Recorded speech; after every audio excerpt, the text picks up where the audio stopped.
Eu quero ler com vocês um texto da Palavra de Deus e hoje eu quero falar um pouquinho sobre libertação. Amém? Falar um pouco sobre libertação, que é uma das coisas que a gente precisa saber como combater. Amém? Se você tem uma Bíblia, abra a Bíblia no Evangelho de São Lucas, no capítulo 11, no versículo 24. Esse texto que eu vou ler para vocês até o versículo 26 é uma revelação. Jesus falou alguma coisa que ninguém sabia que existia, porque ele entrou no mundo espiritual de uma maneira e mostrou coisas que não era do conhecimento das pessoas. E a intenção era trazer aos judeus aquilo que eles não sabiam, que eles não conheciam. E Jesus, por ser conhecedor do mundo espiritual, ele acabou revelando como é que as coisas funcionam exatamente no mundo espiritual. Amém? Diz assim: quando o espírito imundo sai do homem, anda por lugares secos, lugares áridos, procurando repouso, e não achando, diz: voltarei para minha casa, de onde saí. E tendo voltado, a encontra varrida e ornamentada. Então vai e leva consigo outros 7 espíritos piores do que ele. Entrando, habitam ali, e o último estado daquele homem se torna pior do que o primeiro. Amém? Podemos assentar.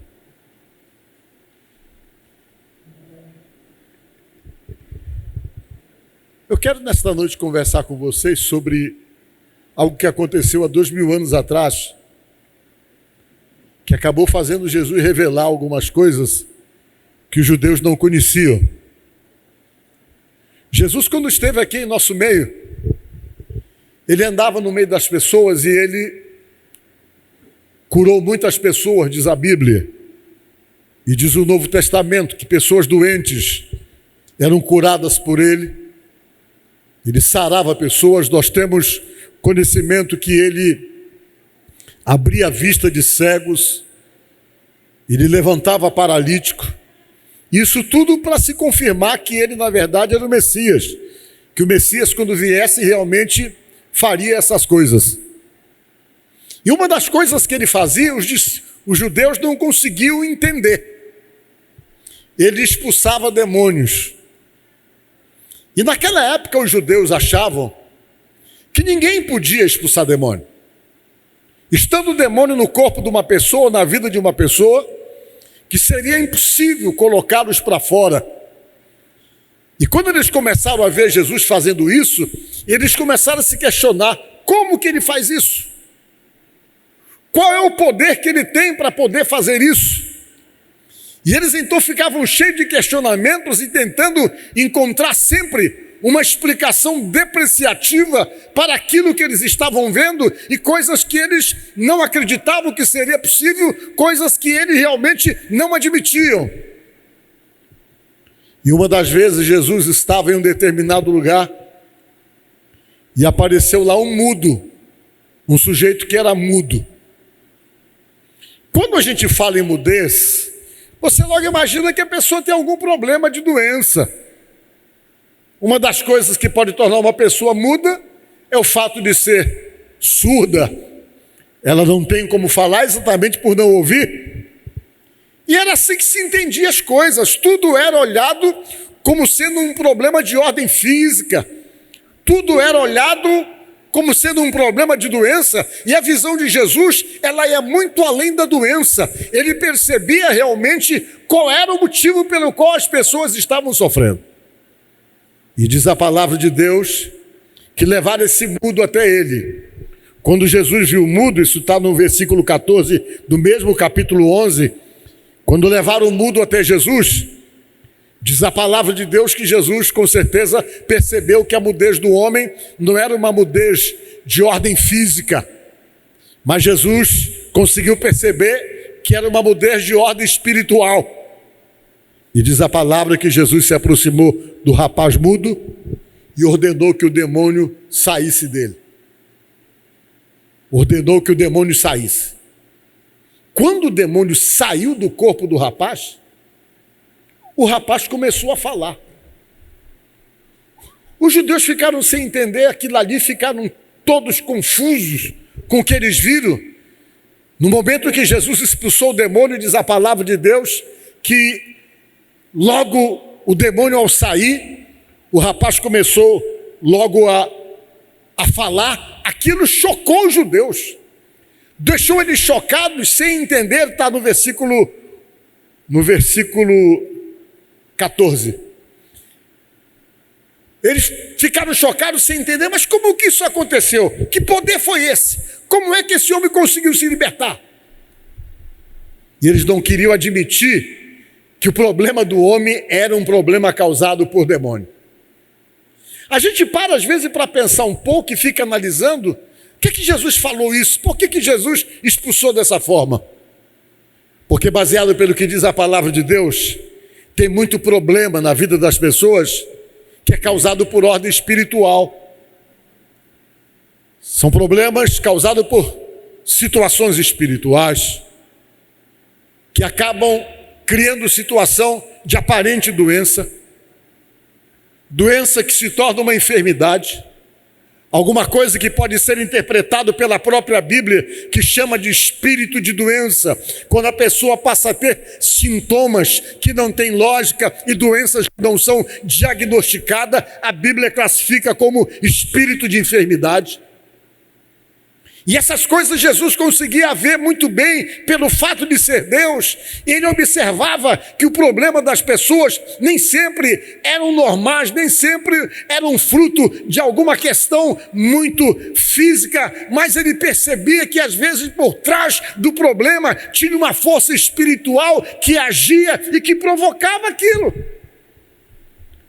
Nesse caso então, dessa passagem da Bíblia, todo mundo ficou admirado, porque só foi possível o mundo falar quando o demônio foi expulso. O que prova então que o que causava a mudez do homem era exatamente o espírito maligno. Os discípulos ficaram confusos, ou seja, os judeus ficaram confusos e começaram a atribuir aquilo a outros poderes. Não, o que está com Jesus não é coisa boa, não. É que ele tem um espírito pior ou maior do que esses espíritos que ele expulsou, e começou a haver um questionamento. Quando Jesus percebeu que todo mundo estava muito confuso e que não estava entendendo o que estava acontecendo, ele resolveu então fazer uma revelação de bastidores, daquilo que a gente não sabe, daquilo que a gente não conhece, exatamente porque vivemos no nosso mundo físico, nesse mundo que nós vivemos e convivemos com aquilo que é perceptível aos nossos olhos, nessa dimensão que nós estamos, e Jesus então resolveu ir além daquilo que está diante dos nossos olhos, mostrar os bastidores de tudo aquilo que acontece em um lugar totalmente longe da nossa percepção. Foi aí que ele começou dizendo uma coisa interessante. Ele disse: olha, gente, eu quero dizer para vocês como é que se resolve esses problemas de ordem espiritual. Esses problemas de ordem espirituais é resolvido numa verdadeira guerra, numa verdadeira batalha, disse Jesus. Para poder se resolver qualquer problema na vida de um ser humano, que seja um problema de ordem espiritual, você vai ter que partir para a luta, você vai ter que partir para a batalha, e vai ter que realmente medir força com quem domina um determinado lugar. Você vai ter que dar um jeito de arranjar outro mais forte para poder colocar para fora quem domina. Porque dentro do que Jesus falou, no mundo espiritual, o que vai prevalecer é o mais forte dentro desse mundo espiritual. Quem for mais forte dentro desse mundo espiritual vai prevalecer numa guerra, que diz a palavra, e numa luta de domínio aos seres humanos, que somente quem é mais forte consegue colocar para fora quem está dominando. Aí Jesus fez uma outra revelação para tentar explicar para os judeus como é que as coisas funcionam.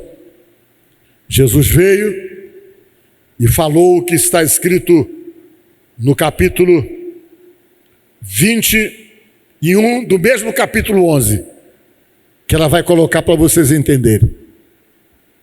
Diz assim, disse Jesus, falando ainda das coisas espirituais, falando ainda dessa guerra que existe, uma guerra que existe para o controle da nossa vida.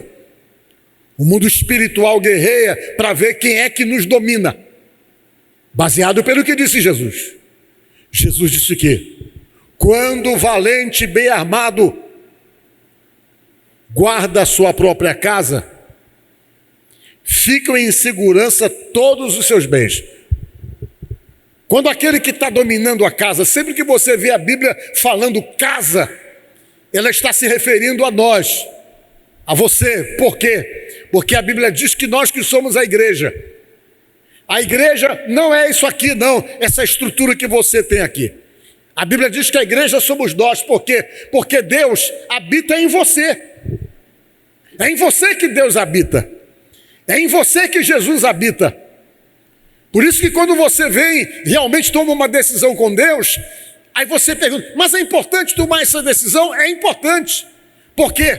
Porque ela define o lado que você está, que é o lado que o mundo espiritual compreende. Que você chega e está se resolvendo, está se definindo com respeito à sua vida espiritual, está decidindo quem é que você quer que habite em você, quem é que você quer que domine você. Se a Bíblia diz que o mundo espiritual tem um poder tremendo sobre esse mundo físico que nós vivemos, logo somos nós que decidimos com quem é que nós queremos andar no mundo espiritual. E o pior é que dentro desse contexto todo, a Bíblia diz que Jesus só anda com você se você quiser andar com Ele. Jesus, dentro desse contexto que eu falo para vocês de batalha espiritual, a Bíblia diz que Ele não é invasivo. Ele não vai invadir a sua vida se você não quiser. Ele não vai invadir a sua vida se você não pedir. Ele vai entrar na sua vida se você permitir. Por isso que a Bíblia diz lá em Tiago, achegai-vos a Deus, e Ele o quê? E Ele se achegará a vós. Tentando dizer que a condição de Deus é essa. Para Ele poder se achegar a você, é você que tem que se achegar primeiro e dizer, Senhor, eu te quero, porque Ele pega, vai e entra na tua vida e faz parte da tua vida. Se você não disser nada, Deus vai respeitar a sua vontade e a sua decisão. Você tem que falar, você tem que decidir, você tem que dizer, eu quero que o Senhor ande comigo, eu quero aceitar o Senhor e o Senhor na minha vida. Por quê? Porque quando você fizer isso, Ele vem e o mundo espiritual em volta vai ter que respeitar isso. Por quê? Porque você se definiu, se resolveu e fez uma escolha da pessoa que você quer que ande com você. Já o outro lado, que é o lado oposto a Deus, não pede para entrar na vida de ninguém.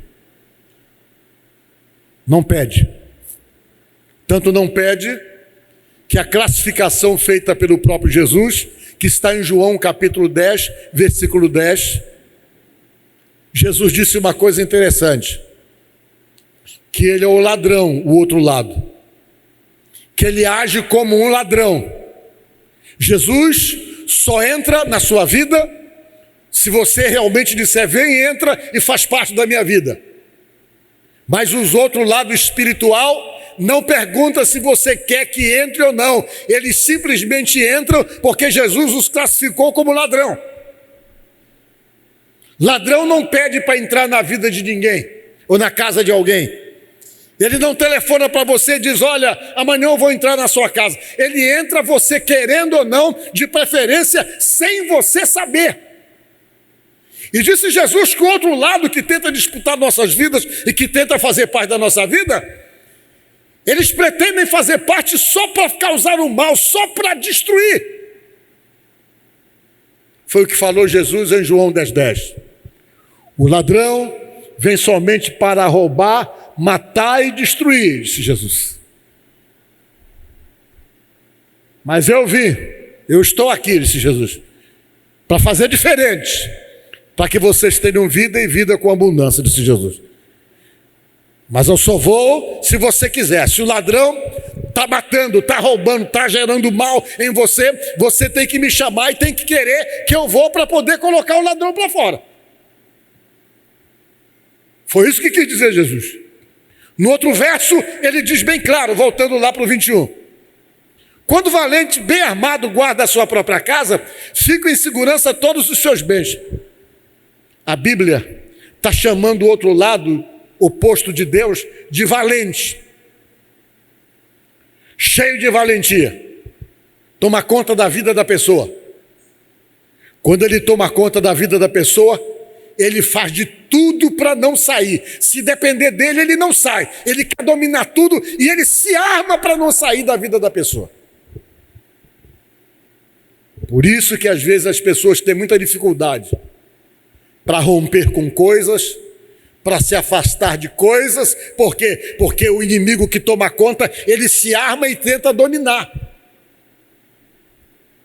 Exerce domínio, ameaça e todo tipo de coisa para permanecer ali. E quando ele entra na vida de uma pessoa, ninguém pode tirá-los, a não ser uma pessoa somente. Só uma pessoa tem poder de tirá-los da vida de uma outra pessoa. E a Bíblia diz que eles, para poder sair da vida de alguém, só é possível quando você tem a visão de luta e de batalha e resolve chamar alguém mais valente do que eles. E esse alguém mais valente que você chama é que é capaz de colocá-lo para fora da vida de uma pessoa. E depois então que ele sai da vida da pessoa, essa outra pessoa então passa a tomar posse. O que Jesus quis dizer aí, de uma forma muito elegante, muito humilde, sem tentar aparecer e dizer que ele é o mais valente, que ele é o mais forte. O que ele quis dizer é o seguinte, que quando esses valentes vêm e tomam conta da vida de uma pessoa, só tem uma pessoa que pode colocá-los para fora, é o Senhor Jesus Cristo. Diga glória a Deus.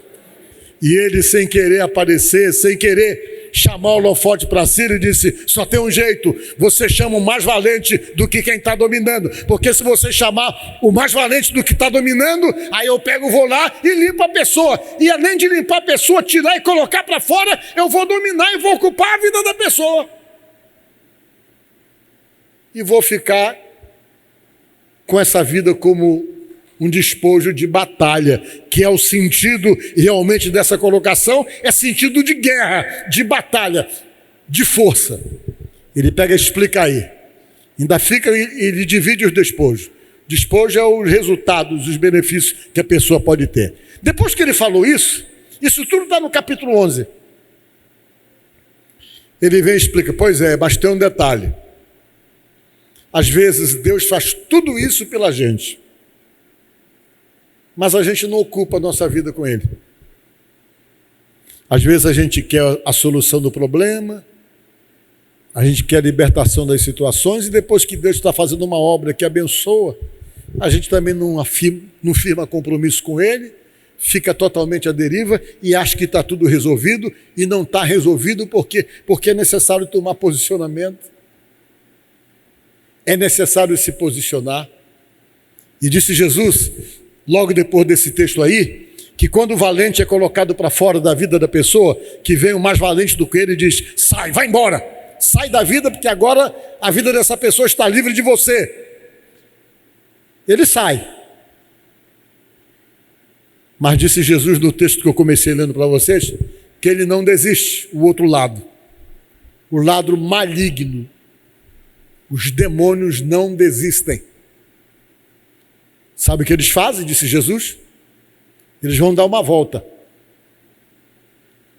Andam por lugares secos. Alguém diz, por que Jesus falou isso? Que ele sai da vida da pessoa e vai andar por lugares secos. A gente não sabe, dizem que anda no espaço, anda nos lugares distantes. Mas eles não desistem e resolvem voltar para o lugar de onde eles foram tirados. E quando eles voltam, eles não vêm mais sozinhos, disse Jesus. Eles arranjam mais 7 companheiros. Se era o demônio que ocupava a vida da pessoa, eles dão uma saída e arranjam mais 7 demônios para voltarem junto com eles, para visitar a mesma pessoa de onde eles foram colocados para fora. E disse Jesus que quando eles voltam, que eles chegam na casa da pessoa, na vida da pessoa, eles percebem que a vida da pessoa está vazia. Eles foram colocados para fora, Jesus colocou para fora, limpou a casa da pessoa, que somos nós, nos limpou todinho, arrumou tudinho, mas não ocupou.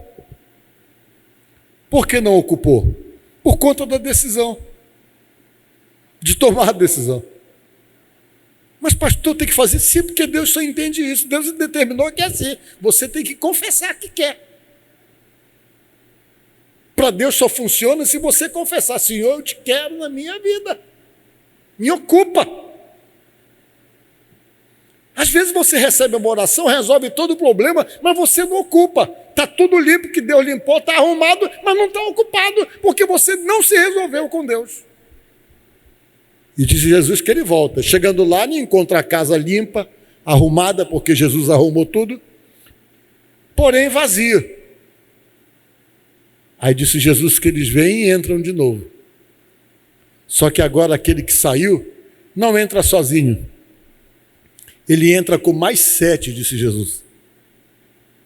E esses 7 que ele leva é para tentar não sair mais, para tentar dominar a vida da pessoa. A Bíblia chama isso de estratégia de Satanás. É o que está escrito na Bíblia, no texto acima. Estratégia de Satanás. O que quer dizer estratégia? Quer dizer a arte de traçar um plano de uma guerra. Para vocês verem como é que isso é interpretado pela Bíblia. Guerra. Guerra. Guerra pela sua vida, guerra pela minha vida. É isso que a Bíblia diz. Parece estranho, mas é chamado de estratégia.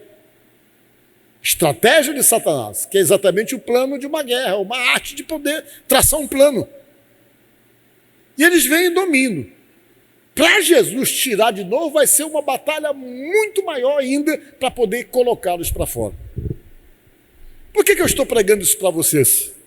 Porque tem coisas, às vezes, que não se resolvem na vida da gente se a gente não tomar um posicionamento definitivamente com Jesus. Às vezes, se nós não nos decidirmos logo, sempre nós estamos sendo vulneráveis a essas ações espirituais que vêm e que tentam se estabelecer, nos fragilizar e exercer influência sobre a nossa vida. A intenção de Deus é fazer com que venhamos resolver logo essa questão de uma vez por todas. Porque enquanto não se resolve, enquanto você não se define, não se decide, a sua vida espiritual está sob pendência. Ela não está resolvida. Aí você diz: mas pastor, eu estou vindo na igreja. Ótimo, porque você está vindo na igreja. Eu gosto da palavra de Deus. Ótimo. Eu amo ouvir a palavra. Excelente. Mas isso tudo ainda não é o suficiente.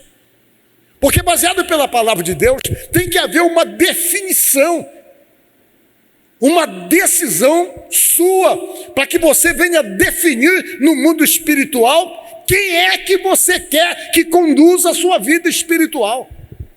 Essa vida espiritual que você não tem nenhum controle de você mesmo, você vive num plano totalmente físico. O espiritual você precisa de cobertura real, você não é nada, espiritualmente falando, se não tiver alguém para dar cobertura para você. E a cobertura mais certa, segundo a Bíblia, e mais segura para você poder sobreviver às ameaças que são impostas no mundo espiritual, é se firmando e se resolvendo com Jesus Cristo. Por quê? Porque muitos dos ataques que nós sofremos, eles se definem no mundo espiritual. É no mundo espiritual que as coisas se definem. É no mundo espiritual que os ataques vêm. E acabam se concretizando no mundo físico que nós estamos. A Bíblia fala isso. Era o caso desse rapaz. Ele foi atacado, ele foi setado. E a maneira como o inimigo setou esse rapaz, ou jogou uma seta nele, jogou uma seta de doença que causou o problema, no caso, fazendo dele uma pessoa muda, sem ter problema nenhum físico para poder ser mudo. Mas ele era mudo. Por quê? Porque ele estava setado malignamente falando, setado espiritualmente. Foi preciso Jesus perceber para poder ir lá e repreender, para que ele pudesse voltar à normalidade da vida dele física. Às vezes essas ações, elas não agem somente na vida física, não. Age na vida pessoal, age na vida afetiva. Está mais do que claro que essas forças agem na vida financeira também. Em qualquer área da nossa vida que for possível haver ataque para nos causar mal-estar, não tenha dúvida que esses ataques vêm. Eles existem, é a Bíblia que diz isso. Um dia desse eu conversava com um rapaz de uma igreja e ele falava: pastor Paulo, eu não acredito em feitiçaria. Eu disse: devia acreditar. Porque a Bíblia fala que existe. Mas existe mesmo? Digo, existe, é o poder espiritual. O poder espiritual do lado de Deus e o poder espiritual do lado do maligno. Os dois são espirituais. E eu fiz uma colocação para ele. A Bíblia diz que quando Deus mandou Moisés falar com Faraó para libertar o seu povo, o Moisés chegava diante do Faraó e dizia: olha, Deus mandou você liberar o povo, e conversava com ele, e Moisés, para poder provar que Deus tinha mandado, o que Moisés fazia? Operava um milagre na frente do Faraó. O Faraó nem se balançava com os milagres que o Moisés operava. O que é que ele fazia? Peraí, eu vou mandar chamar meus feiticeiros. Mandava chamar os magos, os feiticeiros dele, e os feiticeiros do Faraó vinham e faziam a mesma coisa que o Moisés fazia pelo poder de Deus. Está lá na Bíblia. Tudo que Moisés fazia pelo poder espiritual da parte de Deus, Satanás vinha e fazia pelo poder espiritual maligno. E diz a Bíblia que Moisés pegou o cajado e jogou no chão. Quando ele jogou o cajado era um pedaço de madeira, uma vara, que todo pastor usava para poder subir montanha, para poder se apoiar, para poder cuidar das ovelhas também.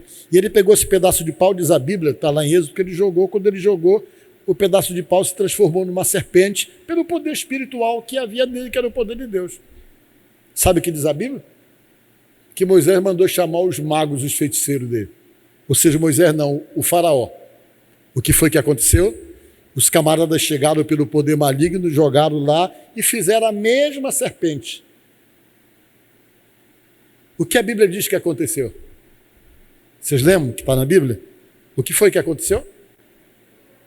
A serpente do Moisés fez o quê? Engoliu a serpente feita pelos feiticeiros. Foi uma forma que Deus encontrou para dizer: olha, e eles podem até fazer, porque eles têm poder no mundo espiritual, mas o mais forte sou eu. Diga glória a Deus. Eu sou o mais forte. Então a serpente que Moisés fez engoliu a serpente que foi feita pelos feiticeiros do Faraó.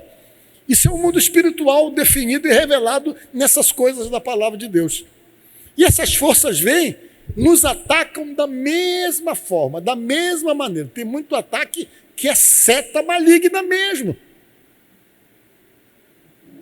E para essas setas, você tem que buscar um poder maior do que esses poderes, que é o poder de nosso Senhor Jesus Cristo. Em 1976, eu só falo data distante assim porque eu já sou meu velhinho, vocês não sabem. Eu estava começando a pregar a palavra de Deus. Eu era pregador bem recente. Eu fui pregar numa cidade chamada Castanhal, no estado do Pará, perto de Belém. Tinha uma igreja lá, nova, eu fui pregar nesse lugar. Só que naquela época, quando você ia pregar nos cultos, caía um monte de gente endemoniada. Hoje não cai mais, né? Mas no começo da igreja caía muita gente possessa, né? Uma vez eu fui preso bem aqui, na cidade de Montes Altos. Vocês sabem, né, a cidade de Montes Altos? Sabe em que ano foi que eu fui preso em Montes Altos? Em 1976. Eu sei das datas porque foi o começo da minha vida ministerial. Eu vou contar as duas histórias. Eu fui para Castanhal, que foi o primeiro que aconteceu, e comecei a pregar lá em Castanhal e orava pelo povo, e quando eu ia orar, um monte de gente caía. Possessa por espírito, aquela coisa toda, eu expulsava os demônios, como manda a palavra de Deus. E no meio dessas pessoas que caíram, que foram lá olhar, tinha algumas mulheres que trabalhavam num terreiro que eram filhas de um líder espiritual. Não quero falar o nome para não estar citando a religião dos outros, mas chamam de filho de santo, do camarada que era muito importante da cidade lá e tal. E as mulheres foram, se converteram e começaram a frequentar a igreja. Ele se chateou. Se chateou com isso. Quando um dia eu morava atrás da igreja, eu era solteiro ainda, num cubículozinho lá. Aí quando eu estou saindo da igreja, que na verdade era um pavilhão, o cara estava me esperando num carro na porta. Aí quando eu saí do portão, ele olhou e disse para mim: então é você que é o missionário que está expulsando os demônios das pessoas aí, né? Eu digo: sou. Ele disse: olha, ele falou para mim assim: o seu nome está lá debaixo do meu gongar. Falou para mim: eu já enterrei bem na sua cara um punhal de prata virgem. Ele disse assim, porque eu distribuí um folhetinho, e nesse folhetinho tinha uma fotografia minha dizendo: venha receber a libertação de Jesus. Ele pegou o papel. Eu peguei o papel, ele pegou o papel e disse: está debaixo do gongar. Ele falou: eu não dou uma semana para você, para aprender a respeitar. Quando ele falou aquilo para mim, sabe o que aconteceu comigo? Quando ele me falou, nada. Eu fiquei tranquilo. Porque eu tinha consciência de uma coisa. Consciência naquilo que fala a Bíblia. Maior é o que está em nós do que aquele que está em quê? No mundo. Veio, Thalita, esse versículo que é tão bonito.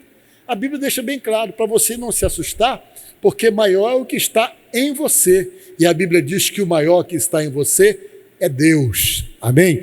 E se Deus está em você e está com você, pode vir capeta, pode vir demônio, pode vir feitiço, pode vir o que vier, não pega. Por quê? Porque é difícil superar o poder do Deus que a Bíblia chama de Todo-Poderoso. Ele me falou isso, eu nem liguei. Não sei se por coincidência, não sei se por mão pesada de Deus, não posso dizer, que na verdade eu não sei. Eu só sei de uma coisa, que em uma semana, quem morreu com um ataque cardíaco foi ele. Claro que eu não queria isso, jamais desejaria isso. Mas talvez uma forma de Deus poder dizer assim: não é assim desse jeito não. Então o que eu estou tentando dizer para você? Essa é a verdade espiritual das coisas, pela Bíblia. Que a gente tem que estar atento. Tem coisa que é seta. Tem coisa que é artimanha maligna. Tem problema que não é só problema, não. Tem problema que é alimentado por espírito maligno. Está claro. Tem demônio de contenda. Tem demônio de intriga, tem demônio que causa miséria, tem demônio que tranca os caminhos, tem demônio que faz todo tipo de mal na vida das pessoas. O que tranca o caminho, o que tranca a vida das pessoas, tem até o nome de tranca já. Porque é ele que tranca, ele tem aquela missão de estar trancando você. Tranca você para tudo quanto é lado. Você não consegue ir para lugar nenhum porque ele tranca. Quando ele decide trancar, ele tranca e você não consegue evoluir. E para destrancar, só tem um nome, diz a Bíblia. E a Bíblia diz que é o nome que está acima de todos os nomes. É a Bíblia que diz isso. E esse nome, segundo a Bíblia, se chama Jesus Cristo. Jesus Cristo, é a Bíblia que diz. Então o mundo espiritual que existe, que você tem que estar muito atento. Muito atento. Porque tem coisas que não olhe como normal, não. Tem coisas que você não tem que orar, você tem que expulsar. Tem situações na vida da gente que não requer oração, quer autoridade para expulsar, como falou Jesus Cristo lá em Marcos 16, 15 em diante. Em meu nome expulsarão demônio, disse Jesus. Tem coisa que você tem que chegar e dizer: na minha casa não, Satanás. Até peguei um papel. Na minha casa não. Na minha vida não. Eu te repreendo aqui. Você não vai ter facilidade. E você tem que o quê? Tem que se arvorar de autoridade por ser de Deus, por estar comprometido com Jesus, por estar lavado no sangue, por ter tomado a decisão, por ter se definido. Você tem que encontrar autoridade e dizer: aqui não, porque aqui estou eu que acredito no meu Deus e eu te repreendo em nome de Jesus. Quando você usa dessa autoridade, que você tem que usar, porque Deus ou Jesus nos ensina a usarmos essa autoridade, você combate no mundo espiritual. Amém? Então nesta noite eu estou explicando isso para você, para que você não olhe todas as coisas com normalidade. Nem tudo é normal. Não fique achando, não, porque tem que ser assim mesmo. Nada de ter que ser assim mesmo. Analise os motivos pelos quais estas coisas estão acontecendo. Que força é essa que prevalece, que você realmente tenta e não consegue? Parece que tudo fica amarrado, fica impedido. Você olha para você e começa a se frustrar, porque parece que tem um peso de tonelada impedindo você de prosseguir, atrapalhando uma coisa, atrapalhando outra, impedindo outra e gerando uma série de atrasos. Não aceite. Mas use a autoridade que existe no nome de Jesus, porque pode ser uma ação maligna. E para poder usar dessa autoridade, é preciso se definir com Jesus. Então, se aproxime cada vez mais, se fortaleça nele, que é a única maneira de nós realmente conseguirmos vencer essa batalha que é contínua e que nós chamamos de batalha espiritual. Amém? Que Deus abençoe vocês e ajude vocês no nome de Jesus.